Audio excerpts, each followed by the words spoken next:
Yeah, look out, boxing fans. It's your boy, Ashy Knuckles.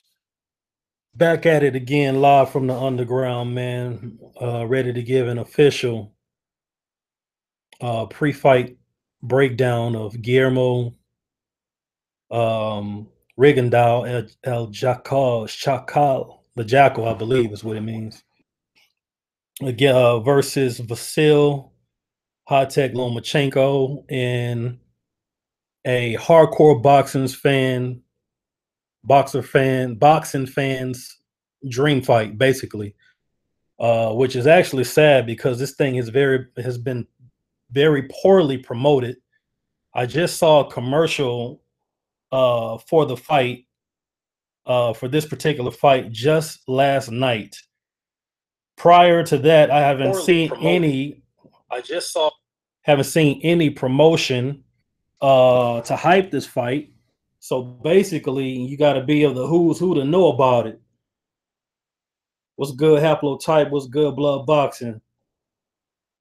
About to do this official boxing, man. I've been going back and forth on this thing. I've been looking at, old fights, kind of measuring up these guys' skills against each other, playing the fight back and forth in my head, which really don't mean a damn thing when fight night come around.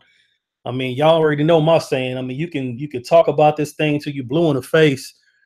They still got to get in there and do it. It's still two men at the end of the day. It ain't a video game. These guys are gonna be in there trading blows with each other underneath the lights for possibly 12 whole rounds. And I can't wait. Actually, man, I just can't wait for the fight. I've been watching the press conference. Rigondeaux looked like he's stoked.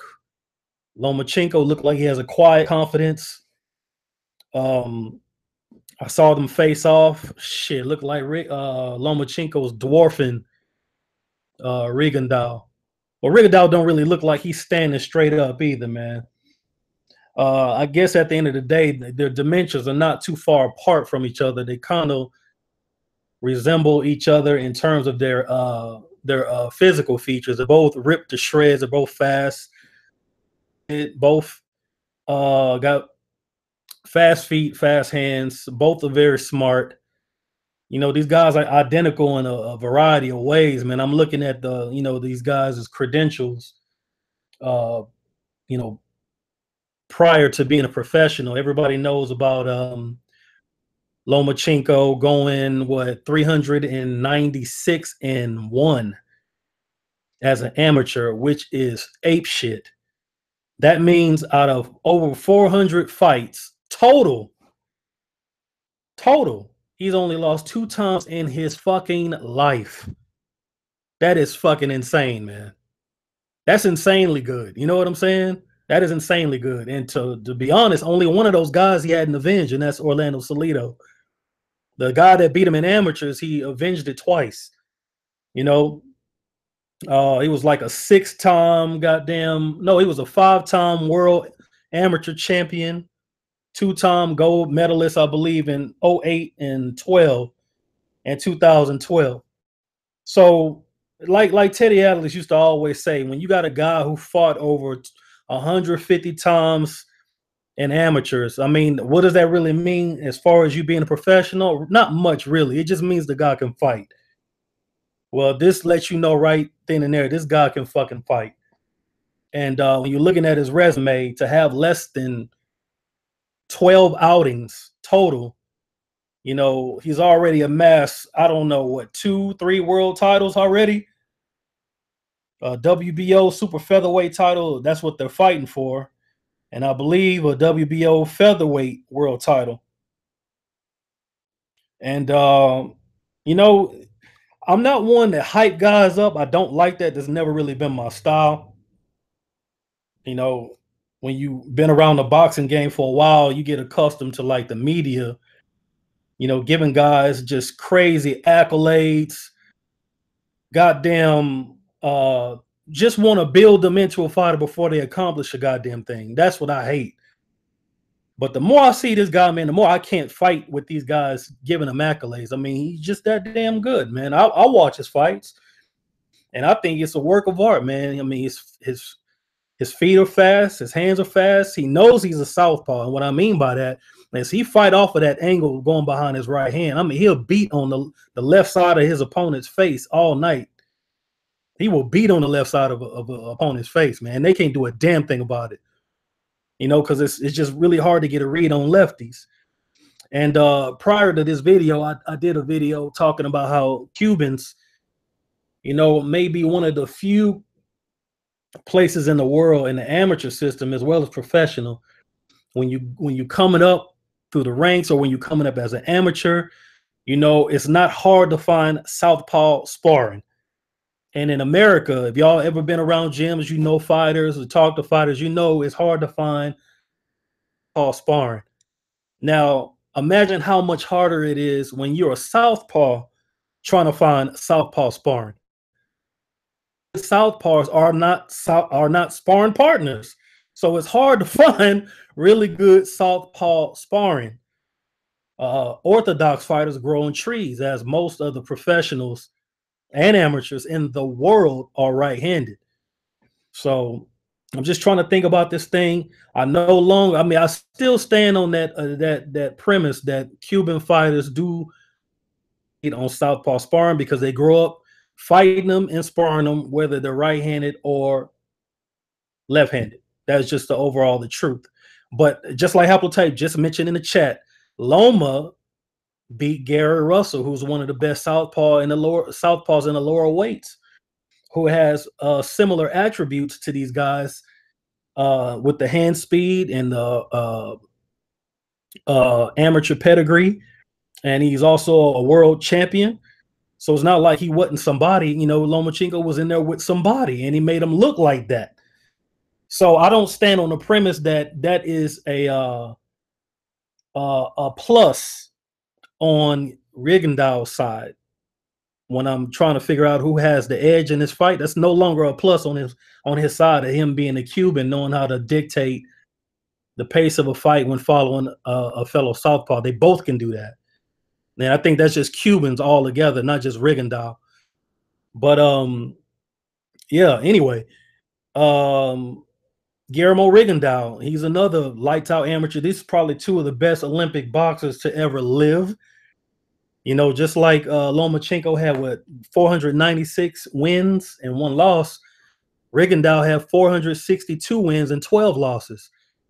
Now, I know a lot of the people who really don't know boxing will be like, oh, see, he lost 11 more times. That means he's going to lose. No, I don't mean a goddamn thing, man. You could take any professional fighter in the world who has had an amateur background, and they would kill to have an amateur record like Guillermo Rigondeaux. That when I say these guys are damn identical, obviously not in complexion, but in terms of accomplishments and attributes, I mean, goddamn, it's really hard to separate one from the other. 11, 12 losses in the amateurs don't mean a damn thing, much less when you got 462 wins. And just like Lomachenko, Rigondeaux was a 2-time Olympic gold medalist. I believe his was in Athens and Seoul, Korea. No. Fuck. Where is his other one? No. Athens and Sydney in Australia. And he was just like Lomachenko was a 5-time world amateur champion. A 7-time national champion. That is fucking insane for an amateur fighter, man. That is fucking insane, man. 7-time national champion. Cuban national champion. So it ain't like he wasn't fighting nobody. You know what I'm saying? Everybody know that Cubans bring up one of the best amateur systems globally, as well as Eastern European, Eastern Europe. That's no slouch on Eastern Europe. Europe kills amateur boxing too. You know what I'm saying? So it's not like I'm just trying to give credit to one and not the other. So please don't take it like that. 7 national world championships. Good grief, bro. Anyway, man, both guys coming to this fight with something to prove. Lomachenko, I believe him being more active He has the upside is with him. He's getting a whole lot more press because of the things that he's doing in the ring. And I got to give him a lot of credit too, because he knocked off one of the fighters who was bigger than him, more rangier than him, and hit harder than him. And he made that bitch quit. And, that was a shocker to me when he beat Nicholas Walter. Not that he beat him, but the way that he beat him. Almost like Nicholas Walter forgot he was a world-class fighter. You know what I'm saying? The biggest, damn near one of the biggest fights of your career, and you give up and start making excuses on the mic as if these people didn't pay their hard-earned money to come see you fight. Whether you got down or lay down. You know what I'm saying? Whether you got down or laid down, you're supposed to give it your all as a world champion fighter, and he just laid an egg. You know what I'm saying? And left a sour taste in the mouth of boxing fans. So prior to that fight, if we were to analyze it, you would say that the best fighter on either one of their resumes was Nonito Donaire, being a former pound-for-pound fighter. And I remember back in the game doing boxing radio podcasts on Rope-A-Dope Radio. Shout out Chris Carlson, Joe Habib, and D-Style. Calix and my man Julian from Dallas. Haven't seen him in a long time. He used to be on there a lot. Actually, Ness used to be on there with the Boxing Boys. He used to be on that thing sometimes too. Chopping it up. Back in the game, I used to say before Nonito lost that fight that Guillermo Rigondeaux would be the toughest fight of Nonito Donaire's career. And motherfuckers thought I lost my goddamn mind saying that. I caught so much fucking heat behind that prediction. And bitch, eat that crow. Whether you want that bitch barbecued, filleted, grilled, fricasseed, whatever. I was right. That was one of my best goddamn predictions on the whole damn show. That would be the toughest fight of his career, and it was. Because he got a beat down in that fight. So all you hoes that was fucking hating on me on the boxing, not the Boxing Boys, on the Rope-A-Dope Radio, when I said Guillermo Rigondeaux would be Donaire's toughest fight, y'all hated on me. Y'all talking down behind my back. And like I didn't know, ain't like I give a fuck. As long as you say that shit from way over there. You know what I'm saying? Not a problem. But eat that crow, motherfucker, because I was right. Anyway, moving on. But, since that fight, and everybody in the LDBC and the YTBC, any boxing community that does videos online knows that after the biggest fight of Guillermo Rigondeaux's career, Top Rank sat on this guy. He has not had the success he was supposed to have. He hadn't had the outings that he was supposed to have. They say that tapping into the Cuban market on the professional scene is a hard thing to do. All you got to do is go to Florida and promote. God damn it. It's Cubans everywhere down there. And if you can't get the Cuban, you can always tap into the Latino market. To me, I just think it was a failure on the lack of attempts on Top Rank Boxing. Because at the end of the day, if you cannot make Guillermo Rigondeaux the main event on the fight, why can't you fill the undercard with his fights? You know what I'm saying? Even if it's just an opener. Active, you already know you're dealing with a world-class fighter. And even though, people say he doesn't have crowd-pleasing fights, a lot of that has to do with the matchmaking too. You already know how he fights. He like to sit back and counter, pick his spots, pick his shots. He not trying to dictate, you know what I'm saying, behind the jab and come forward. That's not really his thing.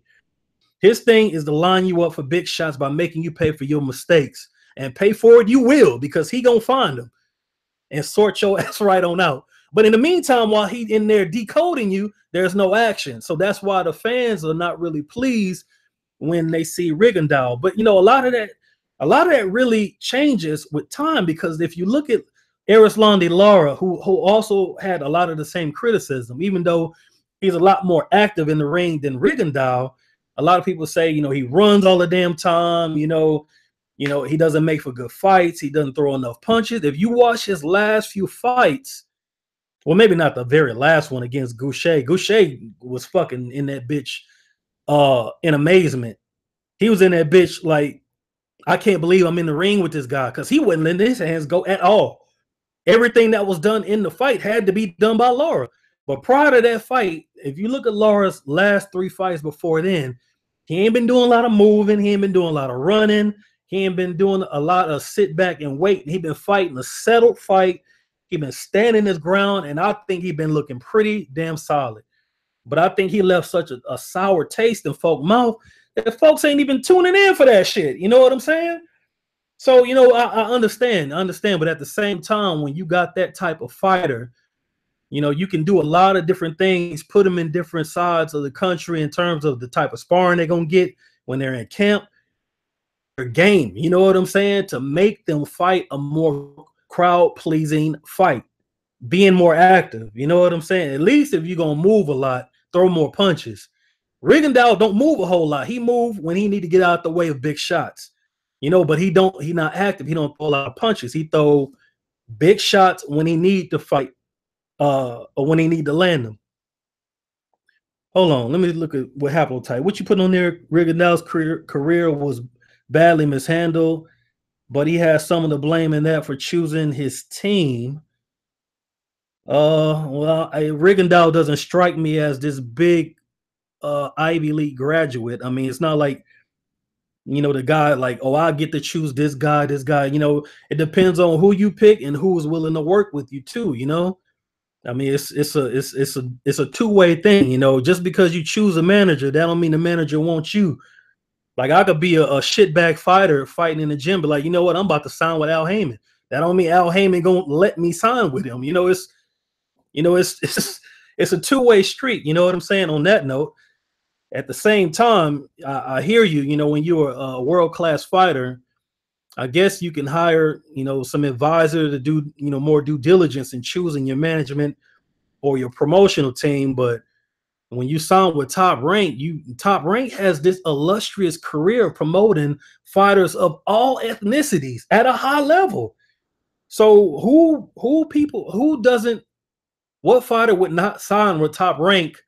I know a fighter that's not anybody in the professional ranks. They all would, Rigondeaux lost his cool in that last fight, keeping it real.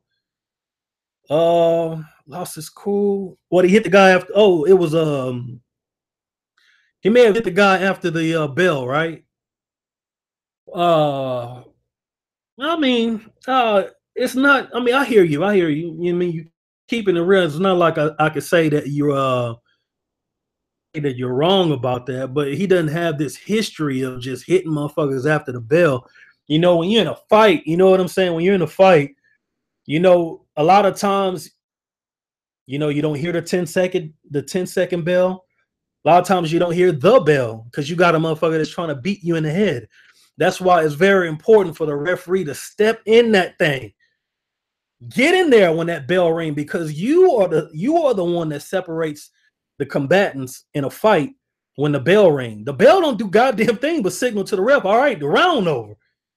You know what I'm saying? So, I mean, it's kind of like if I was to go to football, they call them bang, bang plays. You know what I'm saying? Shit that happened after the bell, you know what I'm saying? After the whistle, or, in real time, it happens so fast that when you watch it in slow motion, it seems like it's intentional. So, I mean, it's just one of those things. It just depends on how you judge it. But I don't knock you for your opinion on it. But anyway, back to the fight, man. Goddamn. A lot of people were down because of Top Rank's decision of sitting on Rigondeaux, and now he's been inactive for damn near 6-7 months prior to getting this fight. And when I think about it, Nicholas Walters was inactive for damn near 11 months before he had this fight with Rigondeaux. And I'm not trying to be a conspiracy theorist, but a pattern is starting to develop. And to me, I'm not feeling it at all, because, all right, you don't have to do the scheming on the promotional end or on the matchmaking end when you got a guy as good as Lomachenko. Yes, nobody's going to go back in history and be like, oh, he was inactive for 6 months, or he was inactive for 11 months. Maybe the media will do it, but most fans don't keep up with it that damn that closely. You know what I'm saying? And when you got a guy as good as Lomachenko, man, you don't have to sit on his opponent for several months and months in advance. You know what I'm saying? Months at a time, so he can be inactive before you put him in there with him. He's good enough to beat these guys when they're at their absolute fucking best. You know what I'm saying? That's an old school promotional trick. Aaron been doing it for years. King used to do it. Kushner, CES, Goosen, every promoter, Gary Shaw, anybody you can think about. You know, this is not a new thing. You know what I'm saying? There's nothing new under the sun, nothing new in boxing. You know what I'm saying? Except million pay-per-view buys. That's new. 2 million, 3 million, you know, that's new, you know, in the history of boxing. But you don't have to sit on this guy, you know what I'm saying? And you know, basically keep him out of the ring prior to putting him in there with one of your best guys. If the guy is really that good, let him fight these guys at their best. If he's the goods, he will find a way to win. You know what I'm saying? But anyway, that's neither here or there. That's just a solid observation. Not so solid, I guess, now that I'm bringing it out. But anyway, it don't matter now because of the shit signed, delivered. They're about to get it in. These boys are fighting in 2 days. What's today? Wednesday, Thursday. They fighting on Saturday, right? So they fighting on the 9th. Both of them in tip-top shape. Rigondeaux jumping 2 divisions. That's another issue. You know, that's not easy to do. You know, folks look at Shane Mosley jumping over 140 to go to 147 and thinking anybody can do that shit, and it's just not fucking true. As you know, when Shane Mosley did it, he went up and fought what's that dude name that lost to Pernell Whitaker? Always in shape, take a good shot, but can't really hit that hard. Wilfredo fucking, I can't remember the guy name.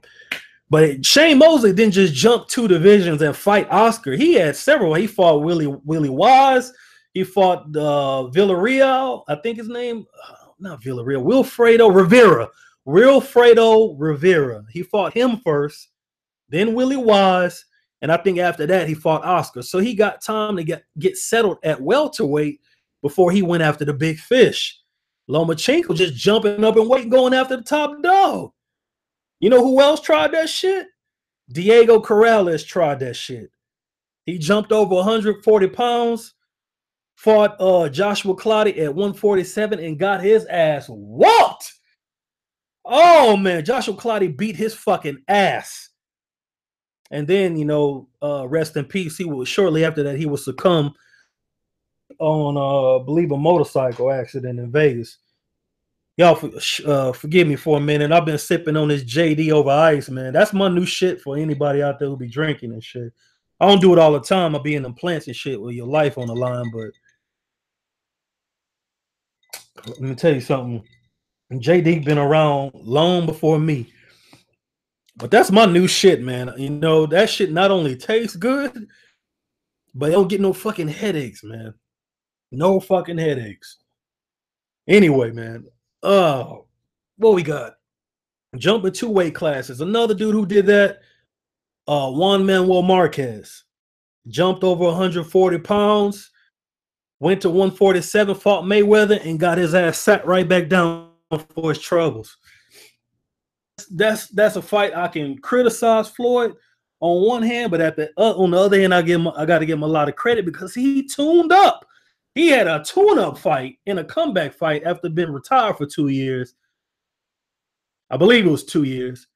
His first fight back, he fight the pound-for-pound number 2 guy on the list in a tune-up. That's insane. Because they ain't like Juan Marquez is a Hall of Famer. You know what I'm saying? Who the fuck can say that? Oh, I'm gonna come back and tune up against a Hall of Famer who's still active, who's still at the top of their game? So that's crazy. But anyway, that's what you get when you jump in 2 weight classes. You're fighting a substantially bigger guy. If you're gonna do that, your best bet is to not fight the best guy at that weight. Another one, Kell Brook in goddamn Triple G. He went up in weight. He performed well for the first half of the fight, but at the end of the day, he was not a middleweight, and Triple G sat his ass right back down. You know, going up in weight is not easy by itself, but then you're gonna leap a division like you superhuman, like you got superhuman strength. You know what I'm talking about? And the ring is what gonna sort the facts out for you. The ring sorts out the facts. You know what I'm saying? That's why they got divisions. Weight matters. So anyway, you know, as I try to think about the different ways the fight is going to play out, man, it's just really not looking so hot for your boy Rigondeaux. Granted, the fact that he has great skills, he is in there with somebody who also has great skills. You know, Cuban southpaws know how to fight southpaws well, even though southpaws usually don't fight left-handers. But Lomachenko knows how to fight southpaws well. Southpaw. So that don't favor Rigondeaux. You know what I'm saying? The only thing that really favors Rigondeaux is the fact that Lomachenko is very active in the ring. He is always trying to dictate the fight. He's always coming at you. And being of the fact that Rigondeaux is a fighter that chooses his openings very carefully. When a guy is coming at him, that's when Rigondeaux is at his best. If you don't do that with Rigondeaux, there's no fight. Point blank, period. I've never seen Lomachenko fight any other way than to go and attack. So the openings are going to be there. This is going to be very interesting to see this shit. You know, I see Lomachenko go at these guys. He do things that are not fundamentally correct, fighting with his hands down in spots. You know what I'm saying? But he don't fight like a upright European fighter. You know, he moves his head, he moves his feet, he pivots, he uses a lot of upper body movements. He's always punching, he's very accurate, and he's a thinking fighter. But so even though you can clearly see the openings that are there when he's in there throwing punches, because like James Toney used to always say, you got to bring ass to get ass. You know what I'm saying? So you in there, you throwing your hands, but you also giving me something where I can throw my hands against. You know, that's basically what it means. You know what I'm saying? I want to see if Rigondeaux is able to land these shots where others failed miserably. You know what I'm saying? Rigondeaux is a precision counter puncher, and he punching with power when he counters. You know what I'm saying? But being of the fact that he has not fought at this weight, even if in my opinion, and this is just me, even if the counter punching department is favoring Rigondeaux in the fight early, if he fades in the ring, in my opinion, he getting his ass cooked at this weight. You know what I'm saying? Because that motherfucker Lomachenko, from one to the end of the fight, that he coming at him, he coming at guys like he coming at him in round 2. You know what I'm saying? It looked like a repeat, from the earlier rounds. He never stops. He just keep coming the same way. Angles, punches, speed, counter, until he hurts you, put you down or stop you. You know what I'm saying? That's what he do, and he looked good doing it. It looked like he's virtually uncontested while doing that. And now he got a great fighter that's going to be lined up across the ring from him. You know what I'm saying? But a smaller great fighter across the ring from him. So everybody know, if you know me, you know I'm kind of old school, man. I believe all the old adages until you prove me wrong. The good big man beats the good little man. That's why I have a hard time picking against Lomachenko in this fight. Not saying that's what I want to do. I'm just being honest. Just like I didn't pick against Triple G when he fought Kell Brook. I've been on my old adages. They're not there for no reason. You got to prove it. You got to prove that shit to me. You know what I'm saying? You got to prove that shit to the world and the boxing world alike. You know what I'm saying? That the old adages don't apply to you. I think they apply in this fight. Smaller guy, a guy that's not as active in the ring. He older, and he don't throw as many punches. You know what I'm saying? He'll clown for Rigondeaux, man. Clown for Rigondeaux. You know what I'm saying? Guys that's picking Rigondeaux, I'm sure you got your reasons why you pick him. You know what I'm saying? But when you soaring through these intangibles, man, you got to almost strain through a fucking needle to find any of the intangibles that favor him in the fight, even if he is smarter, even if he is a better counterpuncher, even if he is faster.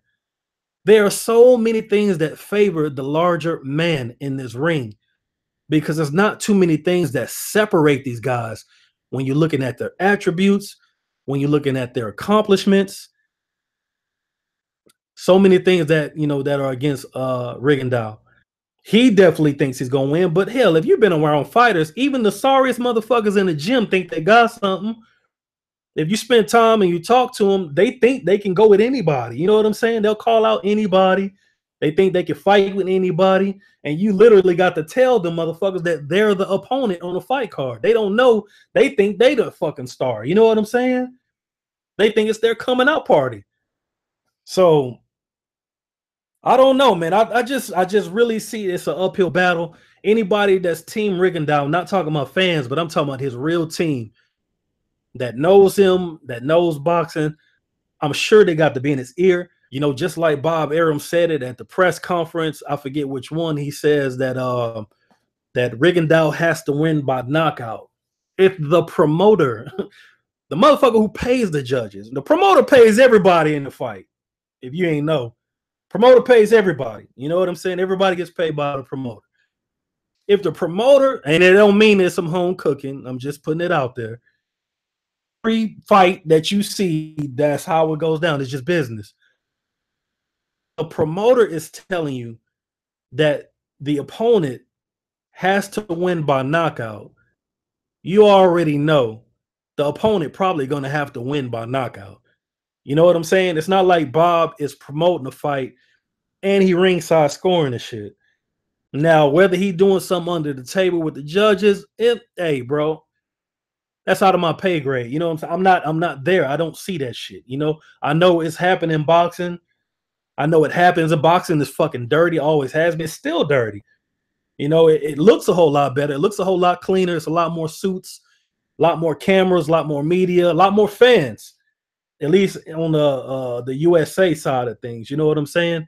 But it's still just as gutter as it's always been. It's the hurt business. You beat motherfuckers down in that square circle. You go in there to kill. You know what I'm saying? That's your mind frame. You got to be part goddamn ignorant as hell to do this for a living, to get hit in your head for a living. You got to be of a different cloth. Other than that, you and goddamn James Tone ain't no difference between you. You know what I'm saying?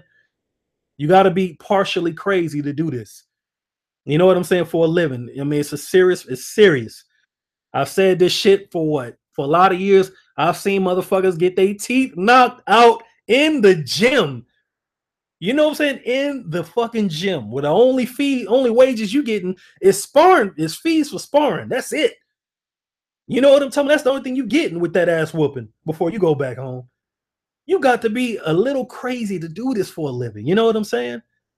So if the promoter is saying you got to win by knockout, you got to go in there with the mind frame. I got to beat this motherfucker in every second or every round, or I got to be on top of everything he does in the ring. And I just don't see Rigondeaux doing that. Even if he's making this guy miss, which I think he's going to have a lot of success doing, at least early in the fight. I don't see him making him pay every time. Every time? Rigondeaux. I got that. That's that active. Now, let me hit you with the flip side, though. Let me hit you with the flip side. What if Lomachenko is in awe in the ring? You know what I'm saying? He got Rigondeaux standing on the other side of him. He basically looking at a mirror of himself. He's never been, neither one has been lined up with a guy as good as themselves, obviously. You know what I'm saying? Or remotely resembles themselves. Could it happen? Hell yeah, it can happen. Because everybody know Rigondeaux is a great fighter. You got arguably, let me put that in quotes, if you let the media tell it, Freddie Roach, the best fucking trainer ever lived. But you got arguably the best trainer in boxing saying Rigondeaux is the greatest talent I ever seen. Man. We talking about the trainer of Manny fucking Pacquiao. One of the best fighters that we've seen in our era. In this era right here of boxing. One of the best fighters we ever had, we witnessed. They're gonna be reading about this bitch when we have gray hairs, man, and we gonna be able to like, yeah, I seen him fight, man. Seen his whole career, bro. They gonna be trying to find they ain't gonna have to look far, but they gonna be looking up his fights, just like youngsters look up old Chicago Bulls videos on YouTube or Jordan, but they buying his shoes.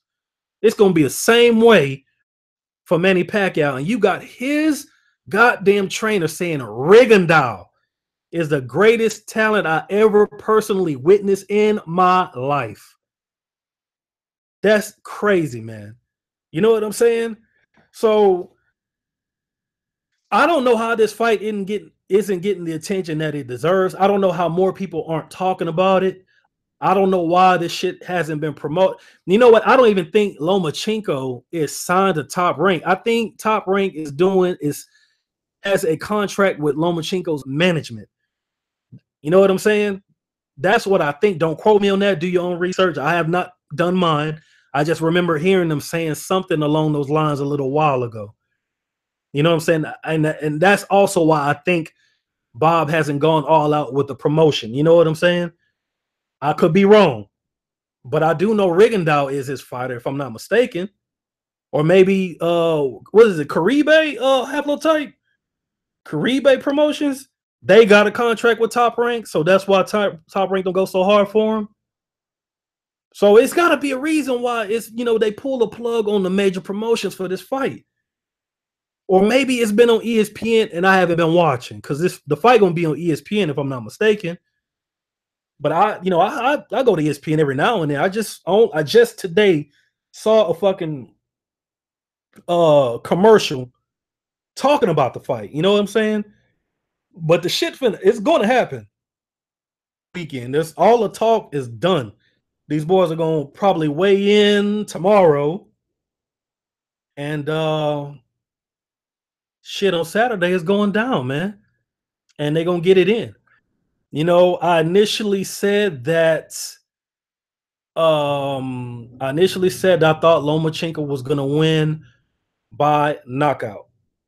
I did say that. It was one of my other live streams. You know what I'm saying? Somebody asked me and I answered it quickly. I gave him a very brief answer.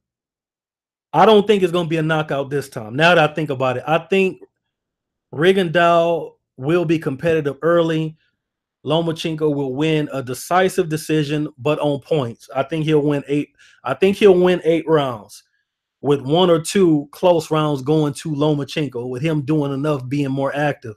But I think he gonna have his rounds where he getting his in. You know, I think he gonna have his rounds where he's getting his in. Where I think he gonna hurt Rigondeaux once, twice, 3 times. I think Rigondeaux gonna have his rounds where he's getting his in. And I think he may buzz Lomachenko maybe once or twice, but probably not as much. You know, probably to where Lomachenko is weary, like, hey, this little fucker got something on these punches. Let me be a little more careful. But at the end of the day, I'm rocking with the old adages. I think the good big man beats the good little man. But in this case, the good big man, the good young man, the good active man is going to beat Rigondeaux. You know what I'm saying? I mean, Rigondeaux is not a machine. He's not a robot. He is a human being. There's been a lot of human beings to compete in this sport for a lot of years. And, it's very rare where you see the supernatural being done in the ring on fight night in a sport this fucking brutal. And I don't think it's going to be done now. You know, I just don't see it. You know what I'm saying? I got Lomachenko by unanimous decision doing his thing. You know what I'm saying? But I don't think Rigondeaux would be fucked up to where he can't continue fighting and continue his career. I just think the fight could have been made under better circumstances. And I think it's going to be a good notch under Lomachenko's record. I think it's going to be a good feather in his cap to cap off his career when he decides to retire. It's going to look good to say that he has this guy on his record. But, it's up to Rigondeaux to prove the world wrong. I believe when the fight was first announced, I went on Twitter and said I got Loma winning by decision. You know, it's Call me a skeptic. You know what I'm saying? I'm just not a believer in, upsets. It's a reason why they call it upsets. You know what I'm saying? Because it don't fucking happen all the goddamn time. You know what I'm saying? So it's gonna have to be an upset for me to, I just don't. I just it's hard to call upsets unless you are used to getting predictions wrong. You 10% wrong, 90. I'm sorry, 10% right, 90% wrong. So when you finally call the upset right, you know what I'm saying? There's no big deal. You know what I'm saying? Everybody looking at you like you the fucking wizard in this goddamn thing. You know what I'm saying? But you used to getting shit wrong. You know what I'm saying? So I mean, how much credit do you give a guy like that? Upsets are really hard to call. I just don't see it, man. Maybe you guys will see it. I don't see it. But the fight is going to happen. It's going down. Rigondeaux versus Lomachenko. You got my opinion on the fight. You see who I think is going to win. I don't think it's going to be a fight where, I don't know if it's going to be just too. If it's too much thinking going in there, that means you're going to see a Rigondeaux fight. Point blank. Period. If Lomachenko's get trapped into a fight where they doing a lot of thinking, trying to outthink each other, Rigondeaux may fucking win the fight because you're already fighting the wrong fight right off the bat. You're not fighting your fight. That's not your fight. You know what I'm saying? That's not the fight we are accustomed to seeing him in there fighting. Unless he do that for a minute and then start opening up, then that would make sense. But it's two highly skilled fighters going at it. Guys that have been in gyms all across the United States, putting whooping on guys in sparring. They both got their name out there. The fighters know who they are, even though the mainstream fan probably don't know who they are. The fighters know who they are. And they are known nationally by winning all these world titles nationally, like in the amateurs or whatnot. So it should be very interesting, man. I'm curious to know who everybody think is going to win. I've been trying to keep up with everybody's videos, as I can. But I don't know, man. I just don't see Rigondeaux winning, man. You guys are gonna have to explain how that's gonna happen. I just don't see it happening for him. But if he can pull it up, more props to the man. But I think this is Lomachenko's time, man. I think it's his time. And I think this weekend is gonna be no different. I think he will score a good victory over a very, very, very solid opponent. And I think we're in for it. You know what I'm saying? All right, let me get a sip of this thing, man.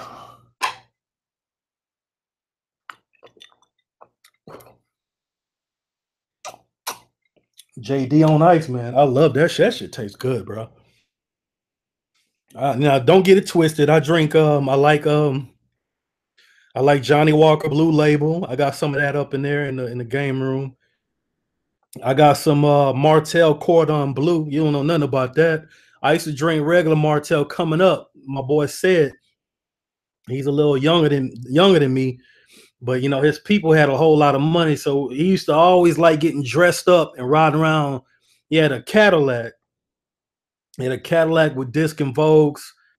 It was leather everywhere in there, wood. That's big in the South. Everything wood on the inside, wood, everything, wood wheel, the dashboard, all that's just wood grain, wood stripper on the outside, all that grill and one. I mean, it's old school shit. You know what I'm saying?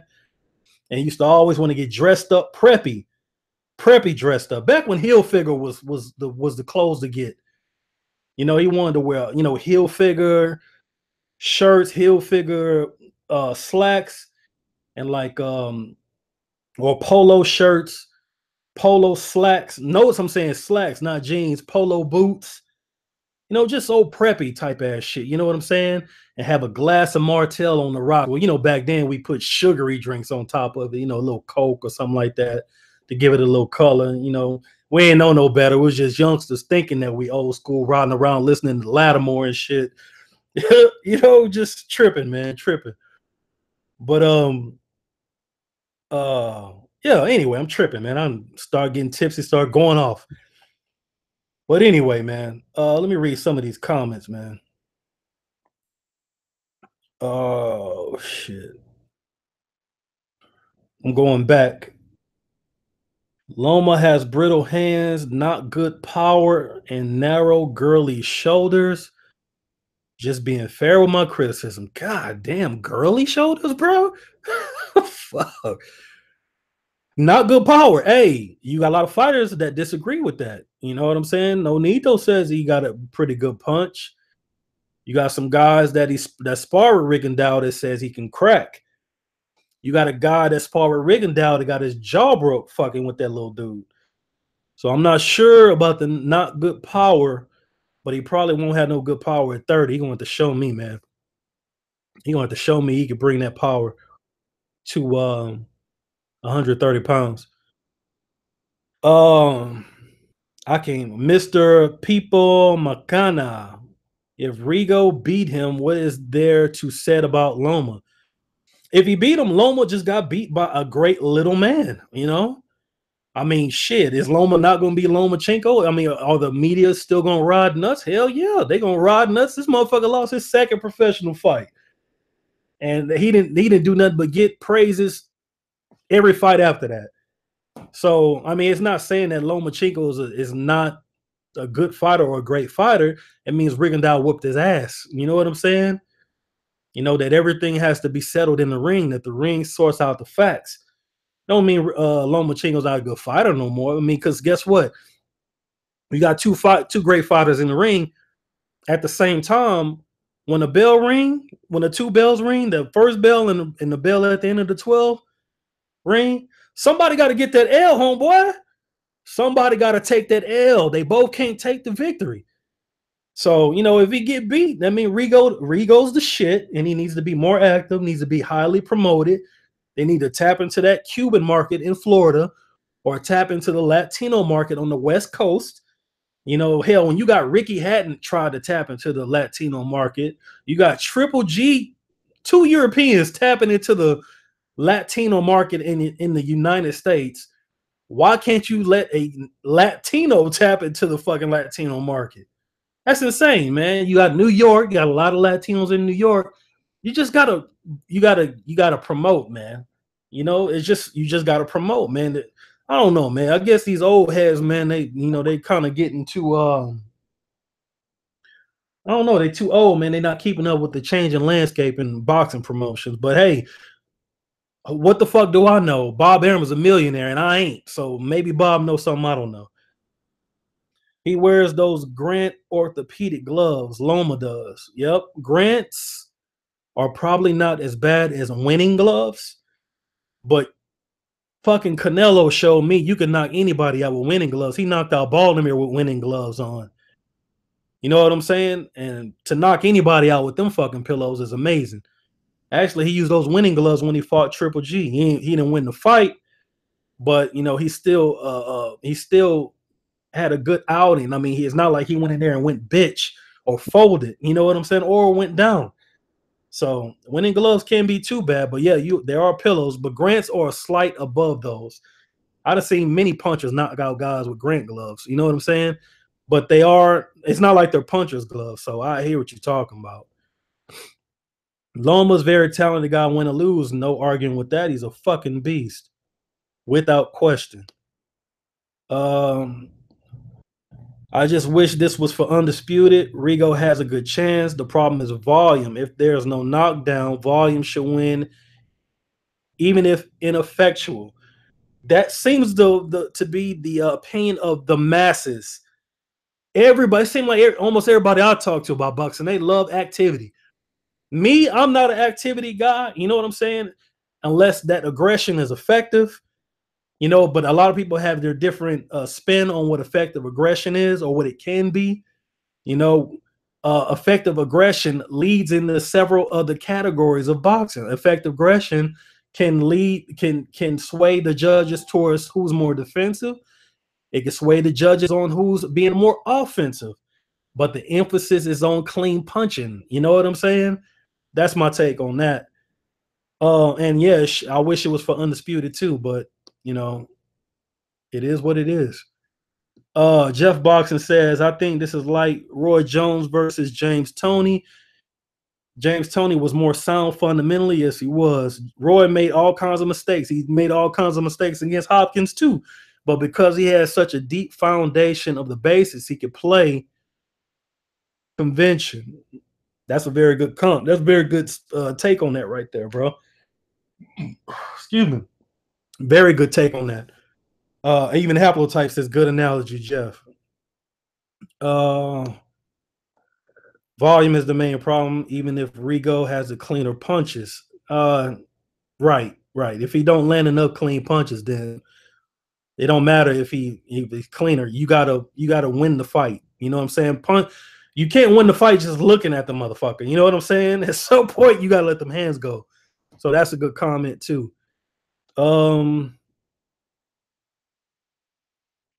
Okay, Loma, I was saying not good power. Rigo has good power. Okay. Rigo, not Rigo, but Loma, he may not have knockout power, but you see what he do when he get to punching on these guys. Even the guys that's known as a volume puncher, their amount of punches being thrown gets reduced. So he gotta be cooking with some grease. You know what I'm saying? Ain't like he cooking with just water. You know what I'm saying? He gotta be cooking with grease if he's able to neutralize guys that's known to throw upwards, punches in bunches round by round, and all that shit's being reduced. You know what I'm saying? So I'm not saying he like Sweet Pea. You know what I'm saying? I'm not saying he like Sweet Pea. I'm not saying he like Bradley. But I'm just saying you can't have a knockout reel like they did against what's the Puerto Rican guy? Roman Martinez. Hit him with that uppercut hook combo.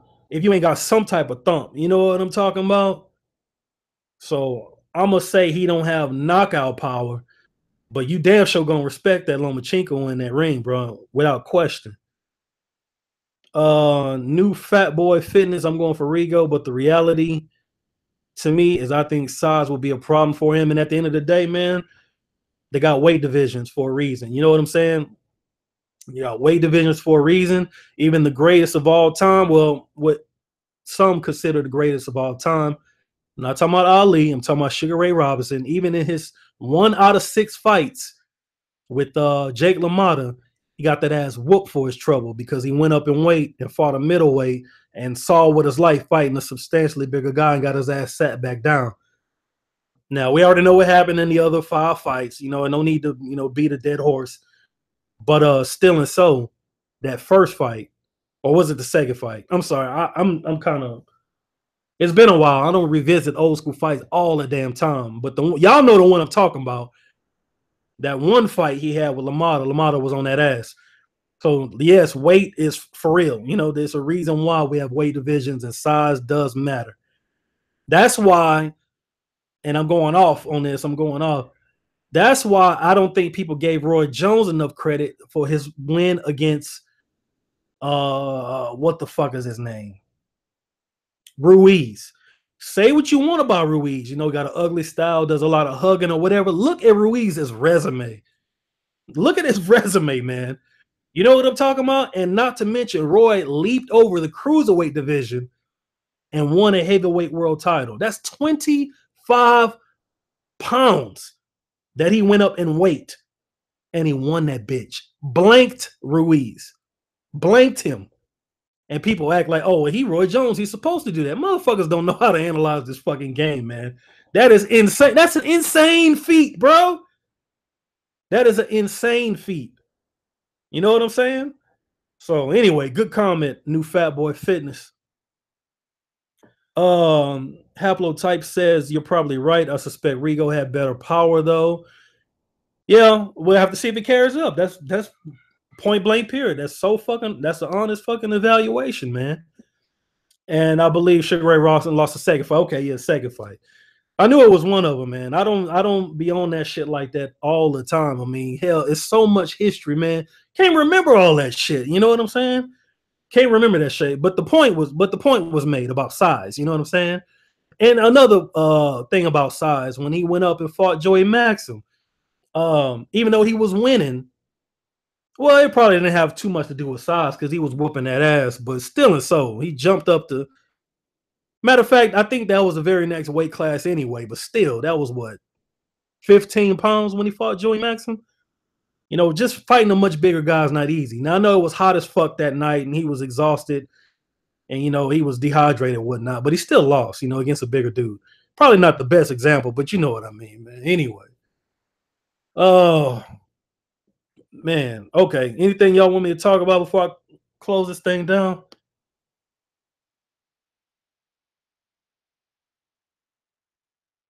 I can't think of a damn thing. Who on the undercard? Is there anybody worth talking about on the undercard?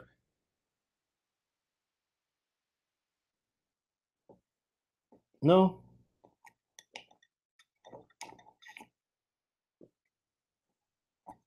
All right. I'm about to shut this thing down, man, until I can think about something else. But every guy who make videos, do the streams, man. The shit is so much better, bro. One take, one time, and no uploading, man. That's the biggest thing. Once I turn this bitch off, I'm done. Once I turn this bitch off, I am done. You know what I'm saying? And that's what I love about this shit.